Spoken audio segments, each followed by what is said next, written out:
Hello and welcome to News Tonight on Rajya Sabha TV. I'm Aishwarya Kapoor. There was a lot of excitement in sports today with Indian shuttlers Saina Nehwal and K. Srikanth winning singles titles of the Indian Open Super Series. In cricket, Aussies are clinching their 5th World Cup title. Sporting action, latest political developments and much more in the next half an hour. But first up, the headlines. Parties firm up opposition against land bill. JDU says Janata Parivar won't back it in its present form. Congress asks AIADMK to reconsider its support. Aam Aadmi Party's factional fighting continues. The party removes internal Lokpal Admiral Ramdas Prashant Bhushan from disciplinary panel.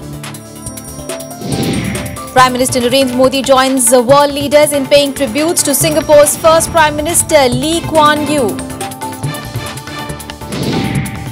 Saina Nehwal and K. Srikanth win singles titles of the Indian Open Super Series in Delhi. Saina beats Thailand's Ratchanok Intanon. Srikanth beats Victor Axelsen. And Australia overwhelmed New Zealand to win Cricket World Cup for the 5th time at Melbourne Cricket Ground. Michael Clarke retires from ODI cricket. Our top story, amid efforts by the NDA government to reach out to regional parties for their support on the controversial land bill, the JDU said that it will not support the proposed law in its present form. Now, firming up its protest, the Congress asked the AIADMK to block the bill in the Rajya Sabha. Here is more. Spurning the NDA government's efforts to forge a consensus, the JDU made it clear that no Janata Parivar member will support the land bill in its present form. The party also questioned the government's intention in proroguing the session of Rajya Sabha. The party said constituents of the Janata Parivar will meet on Friday to chalk out an agitation plan from the village level to the national capital against the bill. JDU President Sharad Yadav wrote to Home Minister Rajnath Singh stating that the party is against amendments in the old bill like removing consent clause and the social impact assessment provision. In a related development, the Congress asked the Jayalalitha-led AIADMK to demonstrate its commitment to farmers by opposing the legislation in the Rajya Sabha. Congress leader Jairam Ramesh said the BJP's act was dictatorial as it was brought in through an ordinance without discussion and had done away with many of the pro-farmer provisions made in a similar act brought in by the Congress-led UPA in 2013. We are opposing the amendment to land acquisition bill. We have two important clauses included in that. That was the social impact assessment. So social impact assessment is a pro-people, pro-farmer provision which is in this act. I do not know under why the Modi government and the BJP wants to remove that. They are now ready to discuss. Discussion is good, but what they are going to discuss? The issue is not that. I don't know what Janata Parivar is the issue. I think Janata Parivar gets confused sometimes, but I think the real stand and the correct stand is what Srimati Sonia Gandhi ji in the Congress has taken, that we cannot compromise on any element of the land bill. With a 37-member strength in the Lok Sabha, AIADMK backed the government on the land bill. It drew strong response from other opposition parties in the state, including DMK and CPIM. But party leader Jayalalitha defended the decision, stating that it was extended only after the AIADMK's amendments were incorporated. Bureau Report, Rajya Sabha TV.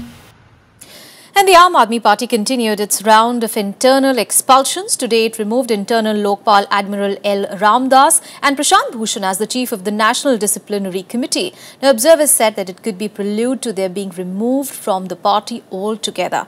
The party also sent out a warning to other dissidents that disciplinary action will be taken against any member who issues statements to the media to tarnish the party's image. The two warring factions of the Aam Aadmi Party faced off at its National Council meeting. The internal crisis reached a flashpoint with the party first removing its internal Lokpal, Admiral L. Ramdas, and then Prashant Bhushan as the chief of National Disciplinary Committee.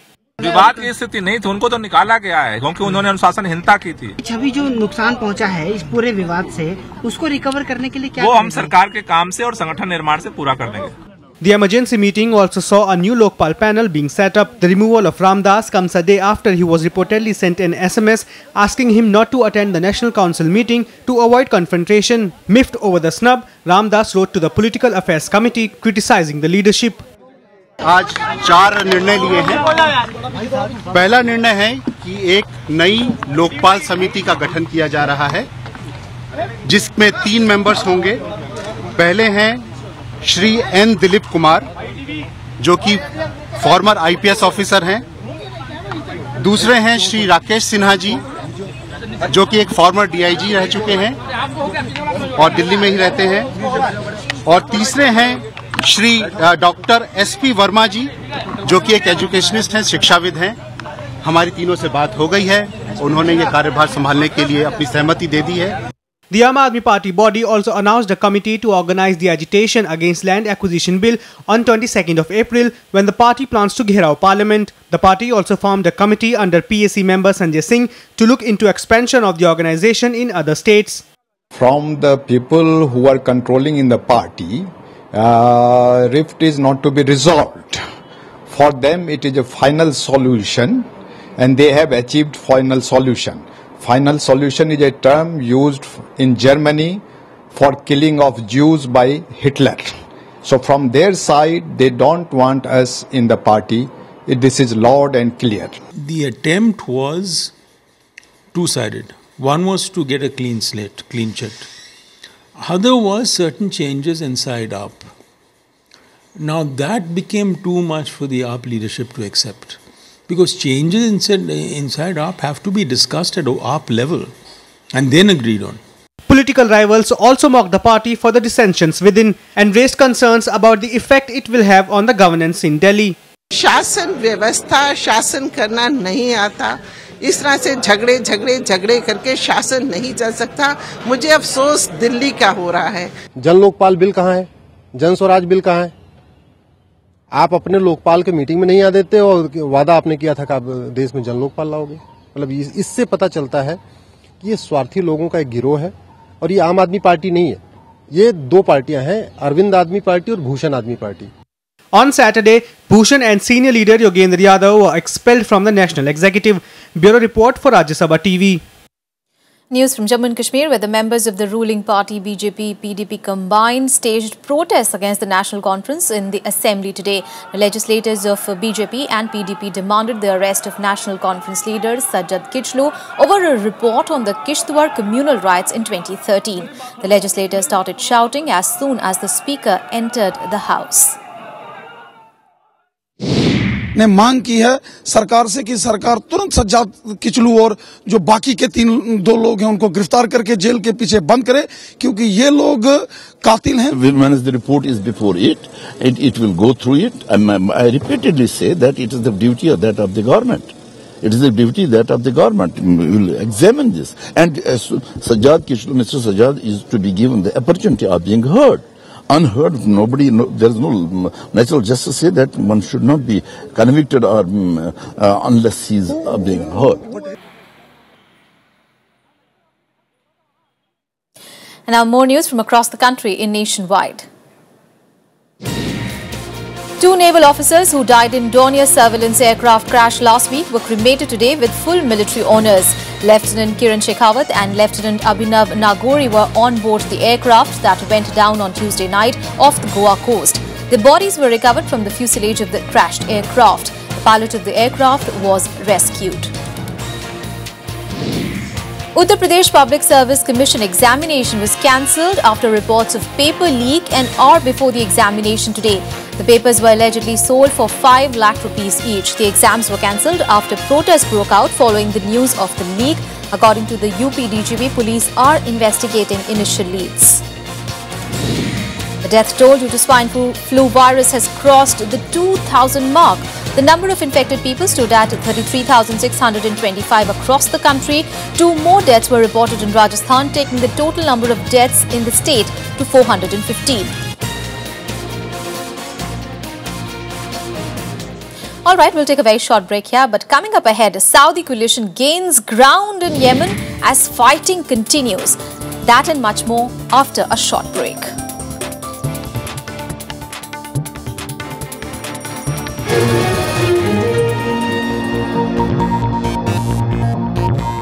Welcome back after the break. On to news from Southeast Asia. Well, Singapore came to a halt to bid farewell to its founding Prime Minister Lee Kuan Yew today. An elaborate and emotional procession around the city was followed by a state funeral attended by world leaders. Now, Prime Minister Narendra Modi also remembered Lee as one of the tallest leaders of his time.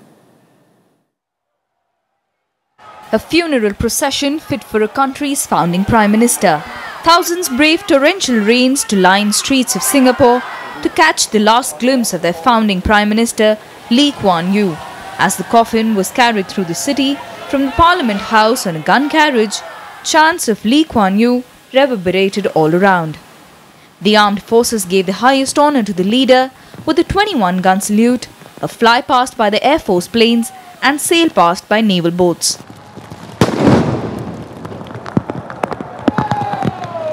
170 foreign dignitaries were in attendance at the state funeral, including Prime Minister Narendra Modi.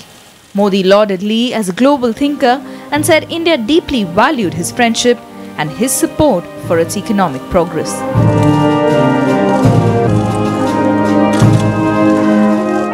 The passing away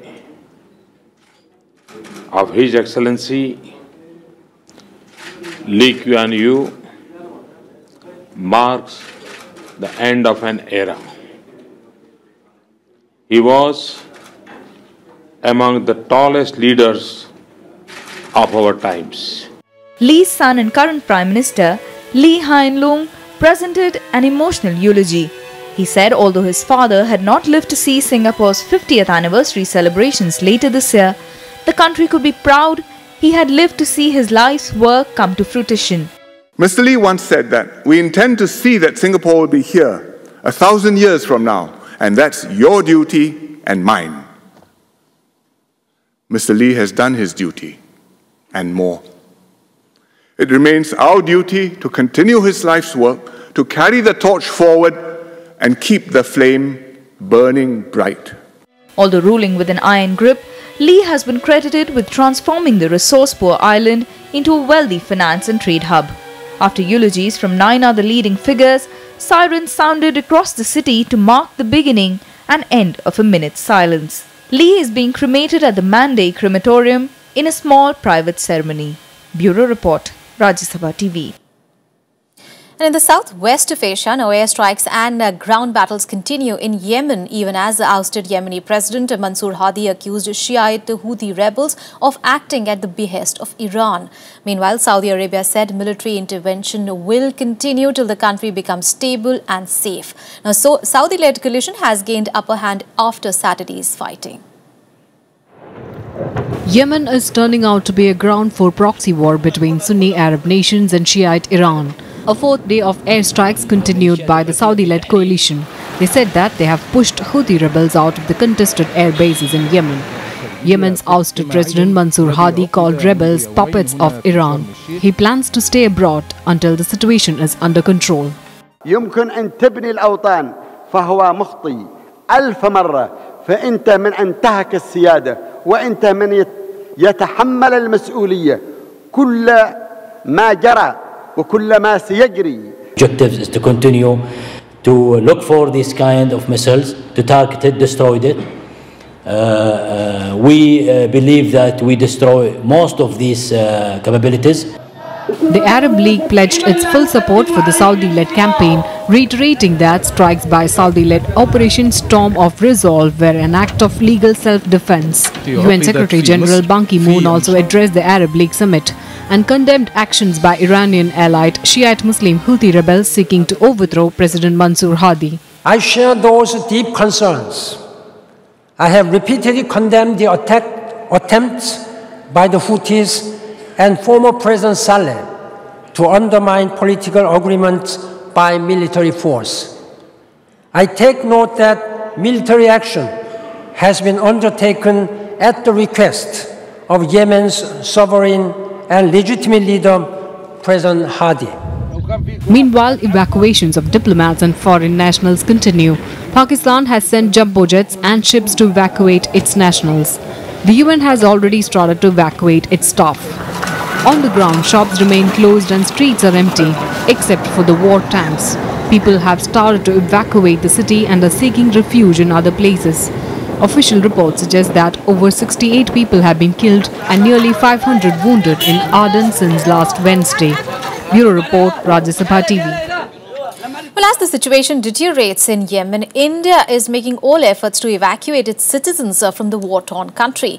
External Affairs Minister Sushma Swaraj today asserted that her ministry had sent 2 ships to rescue the stranded Indians. She tweeted that at least 80 Indians were evacuated from the capital Sana'a on Saturday.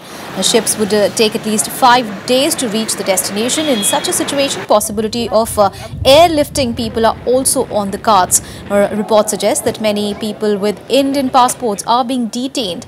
The Indian embassy in Yemen has also intervened to bring back the stranded Indians.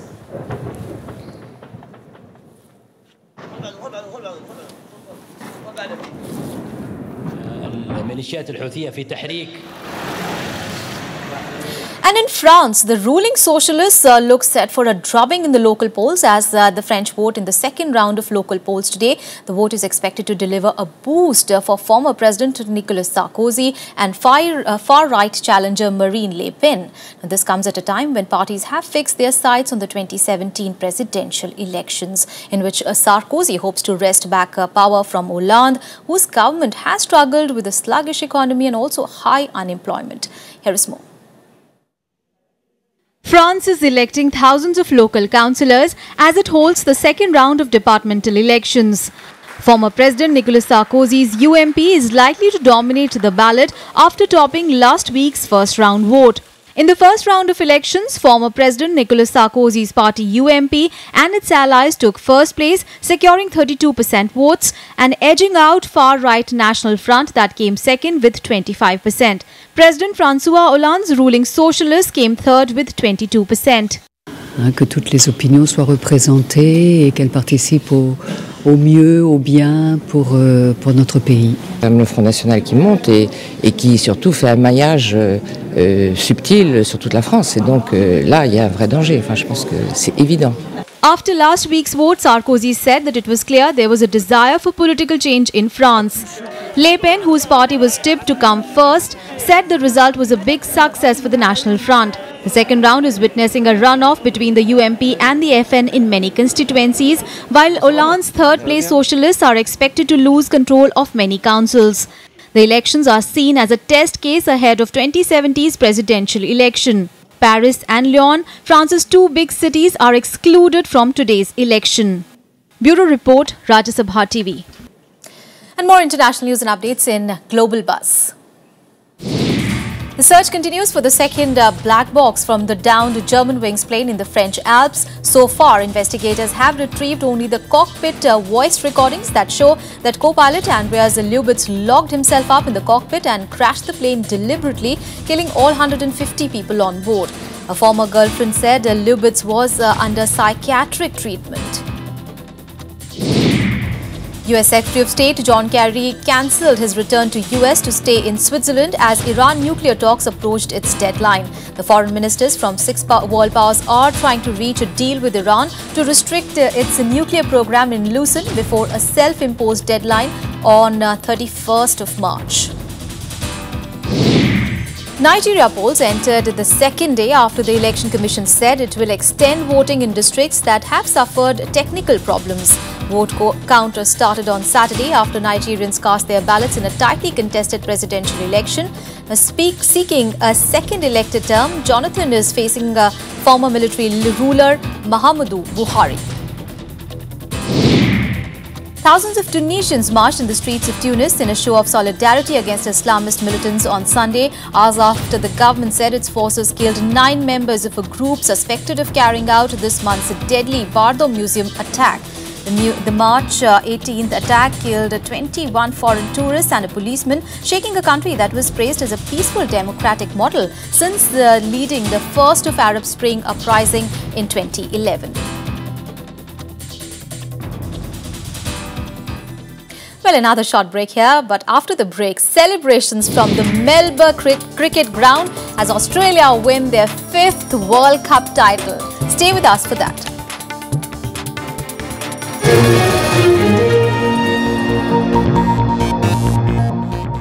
Let's now get you all the sporting action. Well, it turned out to be a double celebration for India at the India Open Super Series Badminton Championship. Both Saina Nehwal and K. Srikanth won their respective singles matches. Well, Saina Nehwal clinched her maiden India Open Super Series title after notching a straight game victory against former world champion Ratchanok Intanon of Thailand. In the men's section, world number 4 Kidambi Srikanth defeated Denmark's Victor Axelsen, the world number 6. Now Srikanth beat Axelsen 18-21, 21-13, 21-13. Coming into the match with a 5-3 overall advantage, Saina was not tested much as she seemed prepared for Intanon's deceptive game. Saina encountered her with better movements and powerful and accurate smashes. Well, Saina, who got the world number 1 ranking yesterday, played like a true champion as she anticipated her opponent's moves and caught her on the wrong foot on many occasions. And on to the Cricket World Cup. Well, in yet another display of their world-beating potential, Australia rode on 50s by captain Michael Clarke and Steve Smith to defeat New Zealand by 7 wickets in the World Cup 2015 final. Here is a report.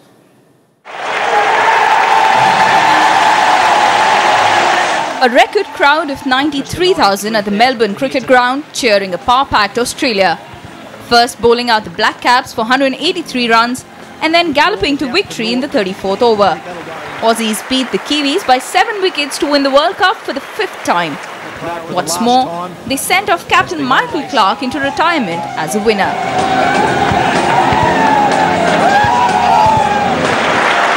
The Australian bowlers started with a clinical performance, skittling out New Zealand for 183.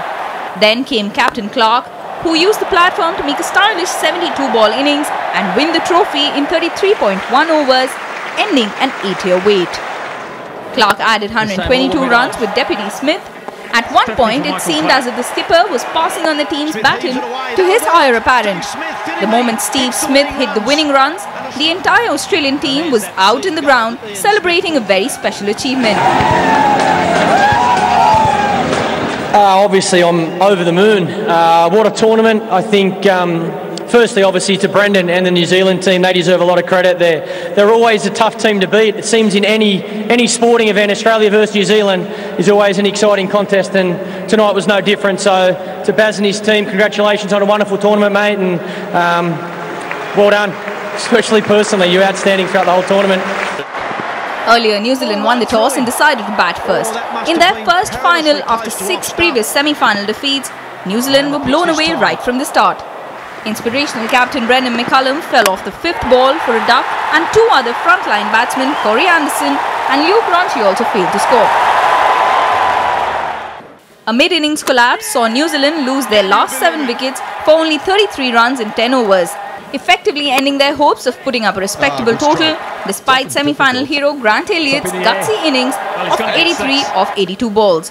The Johannesburg-born batsman shared a 111-run stand with Ross Taylor, who scored 40 runs. They finally folded at 183 in 45 overs. Safely, and Elliott will have 50. Really, it's been one hell of a ride for us. Right the way through, I think we played some outstanding cricket. We ran into an outstanding Australian team tonight who continue to set the way in international cricket, and full credit to them. They deserve champions. Michael Clarke as well deserves to bow out a World Cup winning champion too. And yeah, all the best to them. They were outstanding in this World Cup, and they thoroughly deserve to win. Credit must go to Australia's 3 left-arm quicks, with man of the tournament Mitchell Starc leading from the front. The paceman was ably supported by Australia's 2 other left-arm fast bowlers, Mitchell Johnson and man of the match James Faulkner, who picked up 3 wickets apiece. It was all high-quality stuff and simply too good for Kiwis to handle. Australia goes in the cricket history as the only team to win the coveted prize 5 times. No other country has won the tournament, which was first held in 1975 more than twice. Bureau Report, Rajya Sabha TV. More news and updates from the sporting arena in Sports Beat. Sebastian Vettel took a sensational maiden victory for Ferrari, winning a straight fight with Lewis Hamilton's Mercedes at the Malaysian Grand Prix today. Vettel, who joined Ferrari this year as Fernando Alonso's replacement, won a strategic battle as Mercedes struggled with tyres in the tropical heat. Now, Hamilton's teammate Nico Rosberg was third. Top seed Novak Djokovic needed 3 sets to get past unseeded Martin Klizan on Saturday night to claim a win in his opening match of the ATP Miami Open. Djokovic blanked the Slovakian Klizan in the first set but lost the second before breezing through the third set to take a 6-0, 5-7, 6-1 win and advance to the matchup with Belgian qualifier Steve Darcis.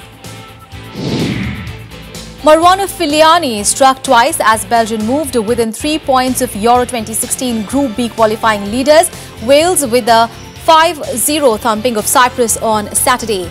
Eden Hazard wrapped up the win before Michi Batshuayi came off the bench to mark his international debut with a goal. Belgium now have 8 points from 4 games and will play Israel on Tuesday. Well, that's it from me and my team in this edition of News Tonight. Thanks for watching and keep watching Rajya Sabha TV. Good night.